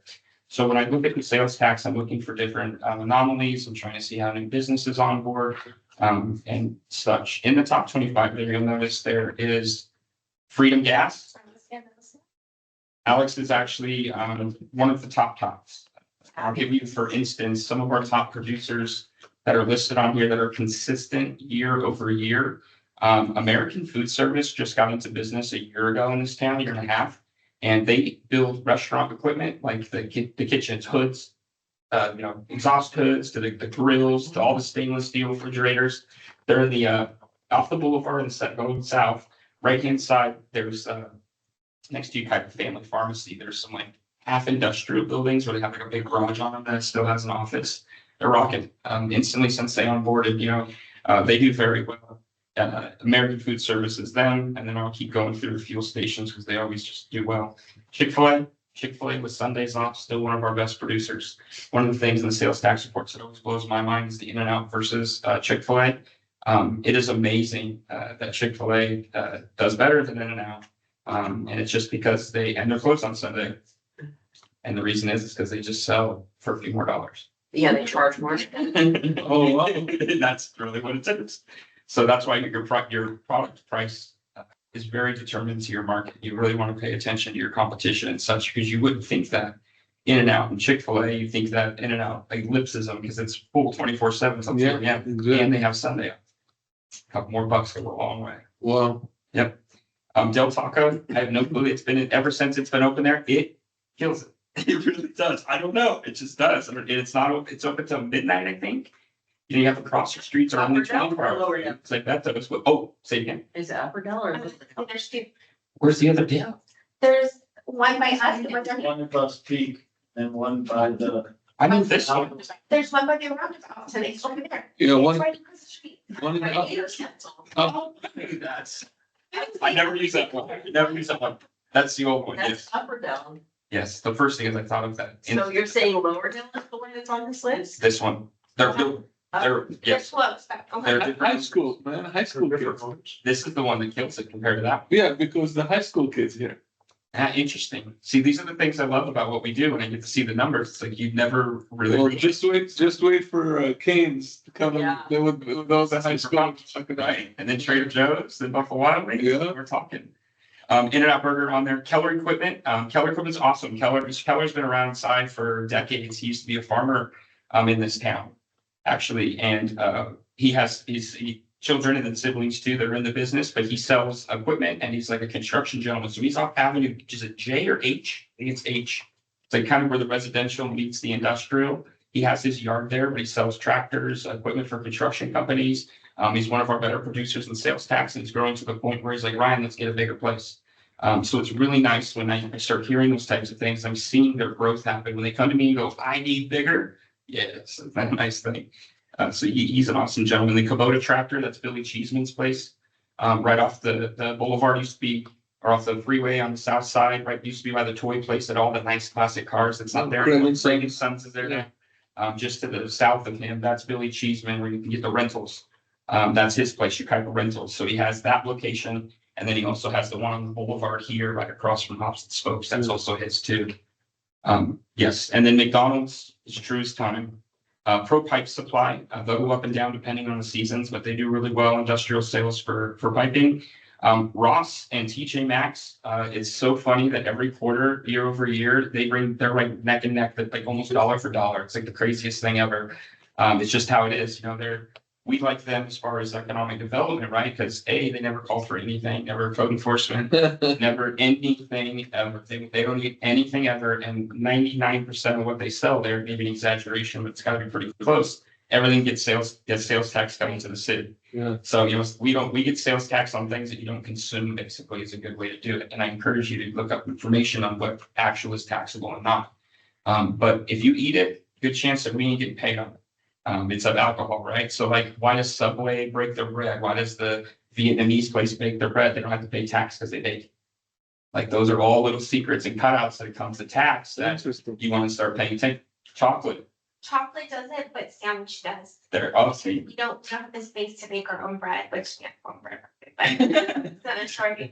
But yeah, so we do pay taxes. yeah, so that's fun to know. So like, if you own a business and you have items for sale, well, what am I going to make the most money on, or what am I going to turn over the most? Because really comes down to two things. You either sell, you have a small inventory and you sell them for a lot, or you have a large inventory and you sell them for a little. That's basically how businesses go, and then they go in between. The convenience store, which side would that fall? Which side would a car dealership fall on, right? But all of those produce to us. So one of the common things in there is traffic, location, your market, the demographics. If you're going to sell candy bars and have a fuel station, you're going to want to be in areas where people are commuting. You're going to want to be where the families are, where there's government help, because they go there and they'll swipe cards for as many wherever they want. So that's all smart things to think about. You are an accident attorney. Being next to a freeway is pretty darn good for accidents, I'd say. How's that for location? I love my location. Thank you. Well, we're a service industry, so I'm not I don't pay any sales tax. Which is interesting. You're making a great point. So if in my position, the sales tax, why would I want a ton of office places in town if we're not getting paid for appointments? You go to the doctor, we don't get paid. You go to we don't get Well, paid. but then Because we generate there, the jobs are there. You make the vacancy go down. That's exactly right. but I mean, obviously, the goal is to have professional services coming in here, because I don't have doctors. That's right. And when my clients, Yucaipa residents, need services, I'm sending them to Redlands and San Bernardino. That's right. Because we don't have an MRI facility here. That's right. So part of that industry is what I'm working hard on, especially with Kaiser. I can't wait to get you guys up to speed on that in another meeting. And what we're trying to do to attract them. That's a great story there, because originally during coronavirus, it was entitled for a movie theater. Yes. Everybody knows that movie theaters happen during coronavirus. So the gentleman that owns that Vantage One, the whole entire development, had to sell it off because he needed to get his project done. The world was going crazy. And he sold it to Kaiser. Where the mistake was made there, not necessarily a mistake, I shouldn't say that. Where the timing didn't work for the development is, at that point, before coronavirus, was right when we were doing the widening of Yucaipa Boulevard. So all the curb, gutter, and sidewalk, the wider lanes, that specific section. So on 18th Street, we finished all the curb, gutter, and sidewalk both ways. So there's nothing the city has to do to that private property, right? So if we had not done that, then maybe we could have got Kaiser to get into a development agreement so we could time their project. But the fact that they own it, we've already done the street improvements on it. Now we're just waiting for it. There's nothing we can do. So that's why as a government, especially in economic development, like disposing of city properties is important to get the right sales tax users on where it's at. Because now if the city's selling something, we have to sell it for fair market value. We can't make money on it or sell it for less, because if we do, the mayor's bill has to do it for prevailing wage, which always pencils it way out. That's what we pay for projects. You have to pay California prevailing wage. So that's why development agreements are so important for a city. And I mentioned at the council meeting, my presentation on Monday, because it gives you council the opportunity to make sure it happens. And if they don't, something's not right in the agreement, the timing's off, good, they gotta march back in here and tell you that in front of the public. Why you can't make it happen. So that's one of the things with economic development, being strategic on site selection, and inventory is extremely important to make something, come to life. So that's interesting. So Kaiser doesn't have a deadline to build. They own it. We have no improvements to do it. All I can do is, yeah, but I've wiggled and it's good, but I don't know if they're gonna do it. It really hurt my heart when they, in Redlands, like 6 months ago or so, there's like $30 million, 300 more beds, redoing the facility. Michelle shaking her head, she knows about it. And I was just like gutted. That whole week, I even have in my office now, there's a court ordinance right in front of me is that development from Redlands with Kaiser, and I want to stare at it every day. Because I'm gonna figure it out. Let them sell it back. We need a movie theater. If they don't want to do Kaiser. What are, these are the types of ideas, and then I go find those things out, right? Or I can easily answer those types of things. I don't want to get too deep into that, so I'll stay away. But we can always talk about any projects at all. And I'd love to get you up to speed. And we used to get, at least in the last EDAC, we got a kind of a List of breakdown. projects. Yeah. Yeah, I'm gonna do that for you too. And I actually have it now. Boom, it's on a website and it's ready to run. What I wanted to prevent tonight was keeping the meeting too long. Got it. But I'm gonna send those resources. You're gonna email them from me next week anyways, kind of recap some things. But then there's an actual development map that shows you all the housing projects, all the commercial projects, who they are. You can pull the plans. And that goes to all of us. So we have, that's very, very You can beneficial. log on the document. website right now. Yeah. On our website, and it's right there. All I'm doing is going to that website and I'm showing it to you. Sending the link. The whole public has it. I think, yeah, if you showed us how to use it, that'd probably be better. You get to see it. So here's my economic development page. So when you go to the homepage, click on economic, this is what you get. This is the map that they're discussing. So right now it's on commercial, industrial, institutional. Okay. This one's on residential. Yeah, it is. It is. So if I say like Rose, that was last week, it would be Rosemary's. So this was the submittal we had. It tells you what the project was, the number, where it's located at, and then look at what the project is. So you'll have this on everything. Old projects historically, not all loaded up. So any project from the start of 2025 will always have those attachments. But if it's like an old project you're trying to pull up, you might not see the site plan. You still have to do a public records request. But that's because of the historical. But that one consolidated document had the categorized projects. That was very beneficial, I thought. I can do that too. All this is I just pull it out of a CSV and this is fine. Yeah. But yeah, you can see all the development that is basically going on in town. And this is as soon as the community knows about it, you guys know about it. So let's go to. I'll show you this special one. While you're looking that up, what is SD equipment sales? Say it again. SD equipment sales. That is another, I believe that's a DBA for Mr. Keller's other company. He has a couple of business entities, if you will, but I'll double check that. It just doesn't hit me in the head. That's okay. So if you zoom in here.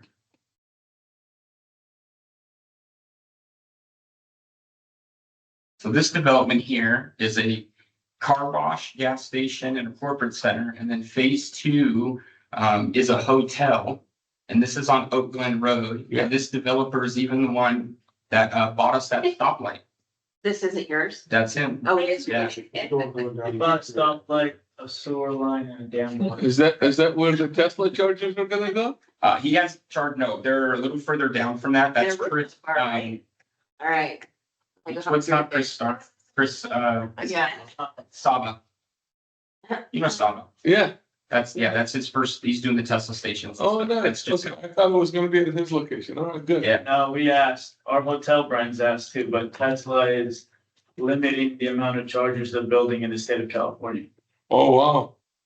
The LCFS credits CARB, I don't know if you follow that, but because of that, they're all stopping until that kicks in. Then when that kicks in, they'll blow that back up.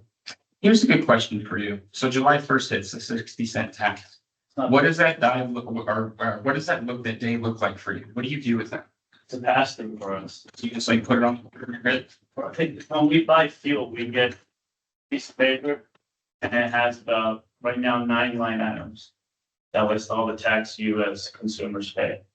This will just have a 10th line item. 60 cents It'll go 60 cents per gallon? per gallon. Next week, right? It's a tax that California voted. If we voted, it can go like next year. Oh, man, it was nice to drive through Idaho and Montana. Yesterday, It was like $1.30, $1.40 less per gallon. It's just crazy. And when in Canada, you get to fill up 93 octane, which how much tax do you think you pay per gallon? Let's say, how much do you think you pay? I have no, Gasoline, I have no idea. pay 92 cents in tax for every gallon that you pump. For diesel, you pay $1.50 for every gallon. That's incredible. California. And every. Where do we rank? Are we number one? Right, and a half, 2 pennies. Are we number one in the country? We're Oh, high yeah. in Hawaii. And then every October, we live in one of 2 states in the Republic where we have summer blends, winter blends, which makes no damn sense, but It makes no difference. They don't change anything. So this is actually good. I brought this project on purpose. My pigtails into the presentation I've given, the sales tax update I've given you here. And all this information digest will be online. You can take it home as well too. But as I showed in that presentation on what do, I'm going to tell the story of Alex. Is that okay? And this development. So when I was working here at the city, I had done a bond refinance for one of our bigger developments, one of the senior housing complexes. And to me, it was just like the world I came from, routine, love to do it. City manager was like, wow, that was incredible. Nobody's ever done that. And I was like, what do you mean? You're just like, just a just follow the rules.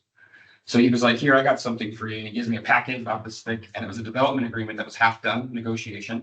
And it said SGO owns Alex, and as 3.5 years ago, pick up a phone, called Alex, said, come in, we need to talk about your agreement.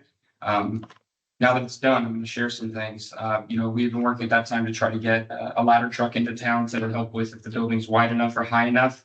We want to be able to service with the fire department. If we have a ladder truck, well, how does that associate to our development code? Now we can look at higher buildings, higher buildings, we can really, work at better quality.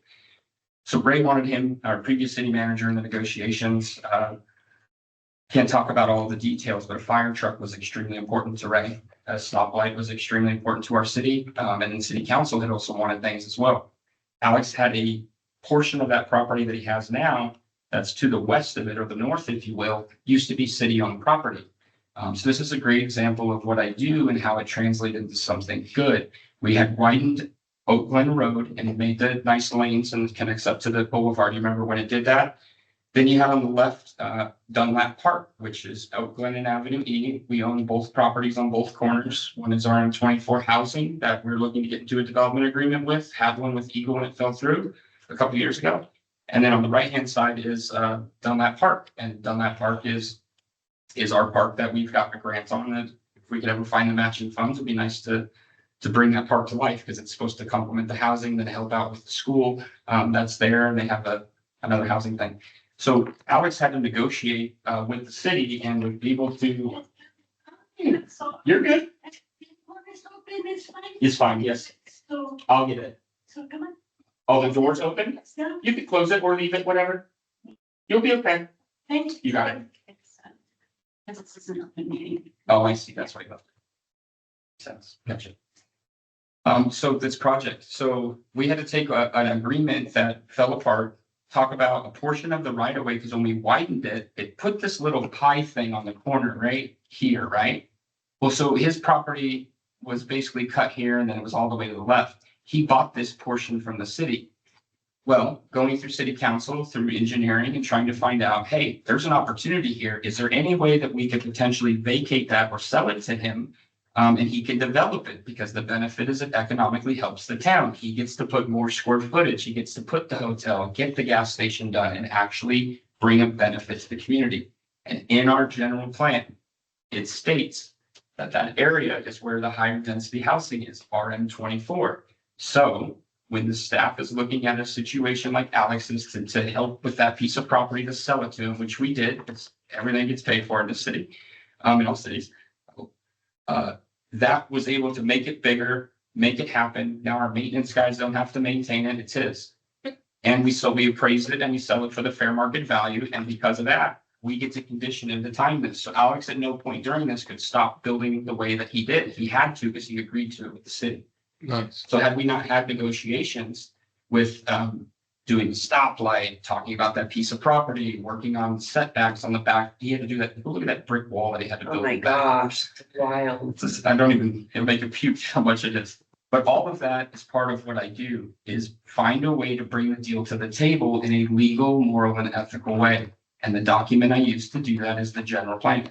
And in my cross-functional position that I have, I work with all the departments to try to see if stuff can happen.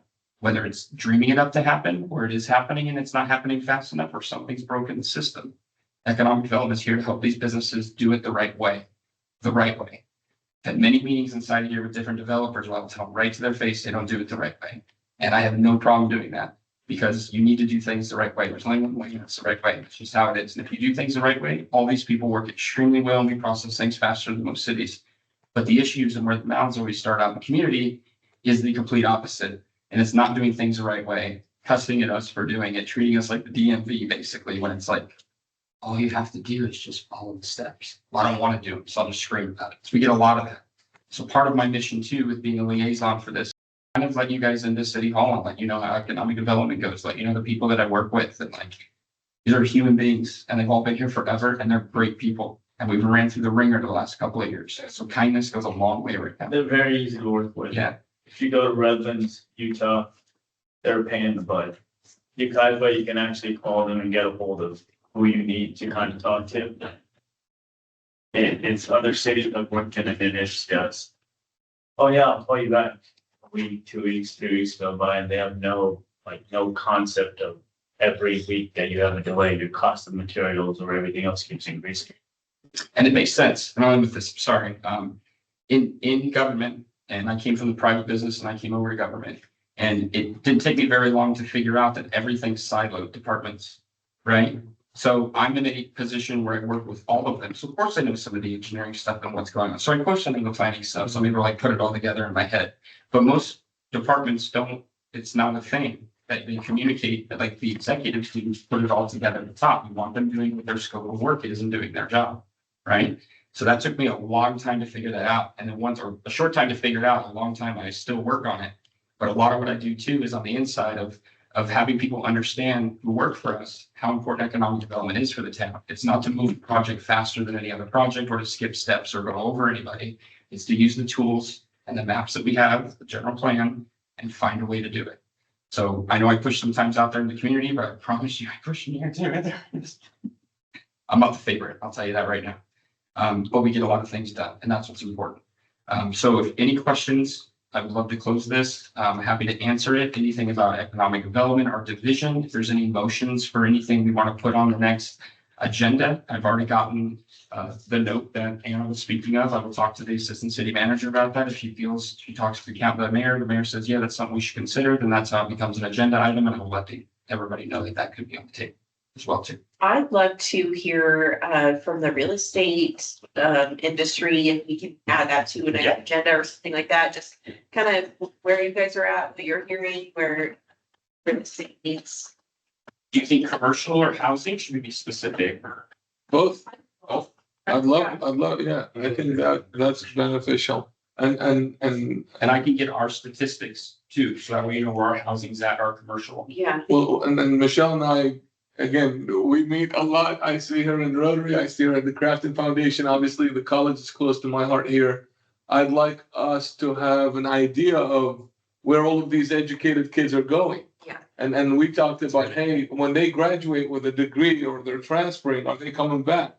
Do we have those jobs for them? Those stats are. Obviously, those stats will be very beneficial for the city. Yeah. To learn about, hey, we're educating all these nurses. Yes. And we have a great nursing program and the respiratory therapy. Yeah, and respiratory therapy now. Can you imagine? It's like the fire department academy. They just feed the cadets. Yeah. To be the same thing, you know? Yeah, and now we have a bachelor's program. A lot of people don't know about. We have respiratory therapy bachelor's program at Crafton. Where are these respiratory therapists going? That's a great point. So that's all that statistics. No, unfortunately. I have those stats. I have stats demos for everything because the state gives us stuff, the county gives us stuff, we have consultants that do stuff. So when it comes to getting data on anything, I absolutely can bring that to the table. And that's why I'm so excited, you guys. We could do so much, but this group has to be involved on its own individually. Again, I see Mike and Michelle a lot and Stephanie. I encourage everyone to be involved, not only in our chamber. And Alex, I know you're very involved in this town, but maybe Redlands, Beaumont, Calamasa, just so we can compare and contrast and not reinvent the wheel. A lot of good people around us are doing a lot of good things that we could just say, hey, why can't we do that here? That's right. Or things that they stumbled on and didn't work, like, oh, no, that's not work good. Let's stay away from that. That's literally what we do. Like in government, the first thing you do is wait, see if it's been invented before. And if you can't find it, it's probably illegal. Or if you find it, it's worth it. Like, no, that's how it works. It's like when we're trying to think of an idea, like, for instance, the moratorium on car washes just came up. Well, we've had that come up twice in the last 3 years, both times, even though they asked for it to come, it still got rejected. Well, what do? Bring the same one up? Or does staff go and research other cities and find out from what they want and what actually is being written? How does that work? What are other cities doing? So that's what our city does very well, is we are always looking outside regionally and even further of examples, working with other cities' attorneys, other cities' executives. Hey, what did you do when you handled this? How did you road partner with it? How long did it stop until people started saying, you guys all the time, whatever. So we always reach out regionally too. Roundabouts and all of that. One of the questions I had, Ryan, is Yes, I know we're recording. Yeah. I don't need to add more to your plate. What are the virtual attendance opportunities? oh, virtual attendance has to be here per the committees and commissions resolution from city council. So I can't do those virtual yet. But I thought if you meant like record it virtually, I could, but you have to be here. Isn't that correct? Well, even if someone is not here Then you're saying because they're busy, can they at least attend virtually to see? for the resolution now. Oh, interesting. Can we revisit that? I have heard that tried to be revisited a few times and I will definitely mention it. But it'd be I've seen that just go, nope, Well, the world is running virtual. it's true. And a lot of things are getting done a lot more efficiently. Obviously, I'm not the one to convince. It's a council thing. I will ask. Yeah, I will ask that. I know we're like past COVID, but thank God for COVID because had COVID not happened, Zoom would have. I would say last year it was no.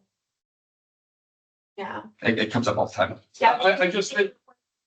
I just think for this volunteer committee, it would kind of promote cohesiveness, even if they can't vote, but they can at least attend.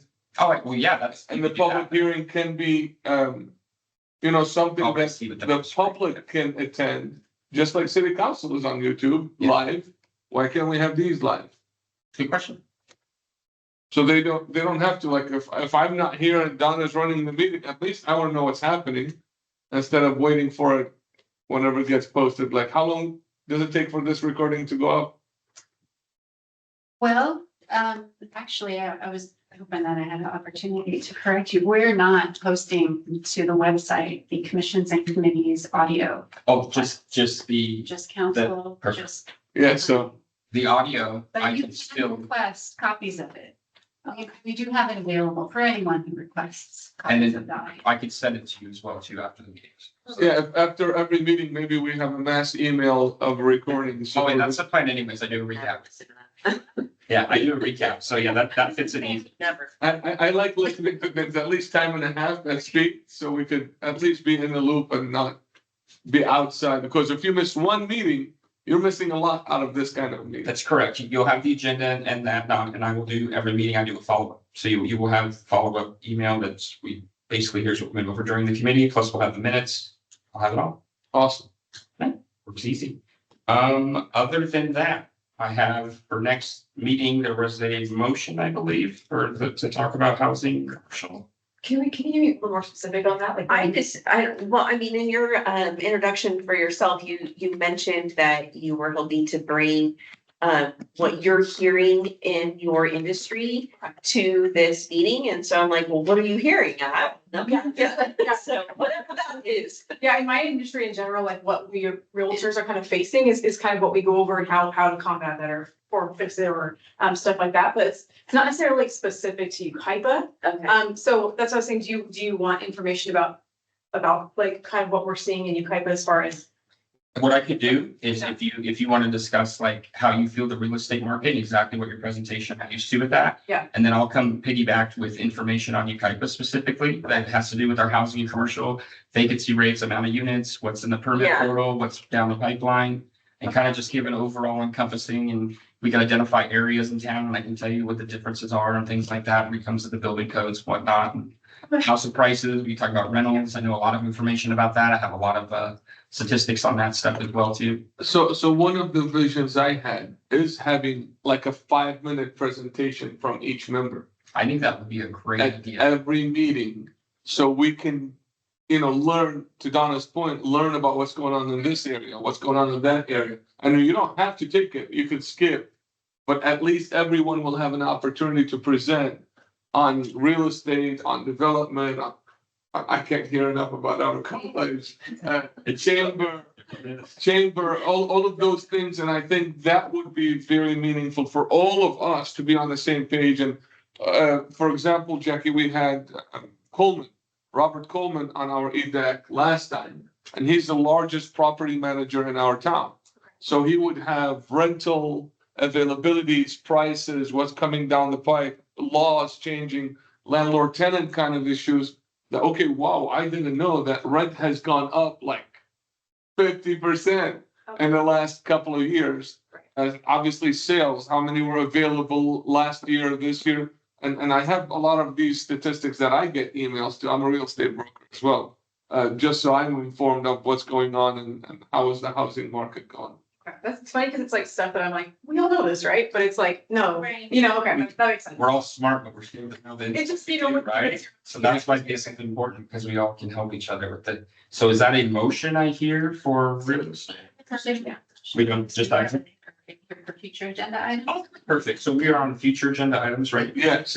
So I'd like to propose that each member have a dedicated 5-minute, up to 5 minutes to use to bring an update from their sector of what they are seeing and what they're looking at, and things for us to consider. Maybe during that meeting's presentation, we can add an agenda item to discuss if something comes out of it.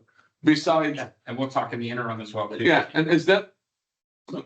Okay, do you want to know just about city type of development or like? Well, I think you kind of pivoted. So instead of just real estate or commercial and a real estate update, now it's like, let's have on next agenda. If I'm speaking, tell me, everybody gets 5 minutes here to just talk about themselves. Committee member report. Yeah, committee member report, beautiful. So I don't come in here and just say this is, and Ryan and I'm sure we'll work together, and we have, and I love working with Ryan. But I don't want us or Donna to just come and bring our information here. I want to hear what you guys are bringing, so we have a good combined information that we can share up and down with the city council. And then obviously we'll reserve plenty of time to discuss all the things that, like the strategic plan, that we need to look into, because that's going to be a daunting task. It'll be very similar to like how you had the wine specific document. Yeah, that was fun. Oh, She's like, No, the beginning of that ended up with, let's see. The beginning was rough, and then we were really clicking along and doing really, really well in the middle of it. Yeah. And at the very end, it almost completely fell apart. Because just personalities and other things that I'm still scratching my head over. But the majority of the committee came through and stayed focused and went back, like, what was our intent? What was our real purpose for being here? And I had to be reminded of that. But there was some very rough sections And- in that. And to Donna's point, the beauty about this, there's not high emotions, controversy thing. This is really data-driven kind of a committee. Yes. What's going on? What can we do to help? sorry. And this is the data from each sector of our economic development for the community. I'm really excited. This is- I love it. It's gonna be great. And then the goal is 2-hour meetings? Well, the goal is, to me, meetings are as important as they need to be. But I always try to keep myself in check on the time. It's just whatever the flow of what we have, and I always want to be respectful everybody's time. I don't want to- Kim, I think I was saying 5-hour limits. Oh, we've done them. Oh, we've done them. Some people. Remember those long meetings? Awesome. Yeah. So, Mr. Chair, I did notice, or I did write down, just to make sure we clarify, we're gonna, put on committee member report, 5 minutes each, the next identifiable meeting. And then the other discussion item that I'm gonna check on is the, how often that we are meeting as well too. And then I will write an email to everybody to kind of recap what today is and then kind of steer us that way for the next one. And then they're gonna bring us report like we used to at the last, Yeah. of the projects, the short term, long term, the stagnant kind of stuff. It'll be a different format though, so I used to have to put that together after sometime, it'll be a better format. All right, well, It'll be packed in just lines, but yeah. beautiful. And then, next meeting is September. He's gonna follow up on that, but right now it's just gonna be. our Fourth September. Yeah, September. fourth Thursday in September Okay, Yeah. is the 25th. Good, yeah, I will not be here. I will not be here. I'm in Europe then, so. Well, Yeah, yeah, I just like. it is for you. So yeah, as we get closer, that's always what happens sometimes too with meetings, or not always what happens, sometimes it can happen. But we'll work on that. Worst case, if there's not a quorum, we could always call a special meeting on a different day and stuff. so can we, I know at the July 28th meeting, we're gonna propose the monthly. Is there an opportunity? If this is interim city manager, we sent it to the mayor and the mayor said, yes, put it on there, then yes, we will. Okay, and then can we incorporate something for a virtual attendance? I think it's a bigger conversation. I'm gonna follow up with you this next week on it. Talking to the clerk's office and they said it's acting city manager. And then I will answer that for you. I believe that's a quick no because it's more, if one does it, they all do. We have to change all our systems. At least that's the way I understand it, but I'll find it. All right, because the highlight of my planning commission meeting was when I attended a meeting from Beirut, Lebanon, and I it remember. was one of the funnest meetings we had about items, so. Awesome. Does anybody have any other questions or anything I can answer for you? Like mine. All good? I know. Awesome. Yes, meeting officially adjourned, Mr. Chair. Meeting adjourned. You don't need a motion for adjournment? You should Okay. call it. No, correct. Oh, this is a great start. It really is. Nice to see you all. What do you? Thank you.